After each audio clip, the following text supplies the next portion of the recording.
The Olema winemaking process is very exciting for me with the opportunity that it presents. Olema is really about going out to different regions and finding great value.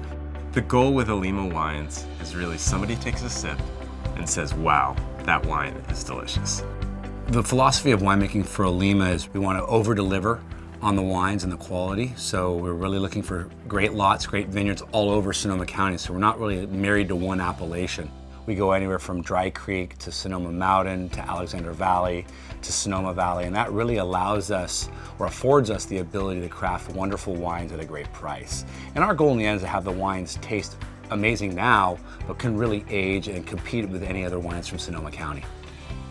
Blending is really important in winemaking because we blend and we taste the same wines over and over again because we want to see how things are changing and how they're working together. Sometimes we have to adjust blends. We'll create a base blend and kind of tweak it as the year goes on and finalize a blend the closer we get to bottling. Basically what we have here is the base. This one has a little bit more of the blenders that's in it. This is where we're sitting at like 90% Cabernet, so we have some room to kind of mess around. So I thought it'd be a good idea maybe we start out with like about 90% of this. This is a wine to drink young. This is a wine that's gonna go on for a long time. Definitely a vintage for the decade. For Olema, our goal as a winemaking team is to craft wines a taste of place.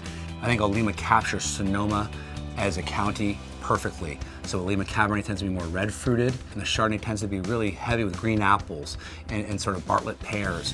And those wines really taste like what I think Sonoma County is about.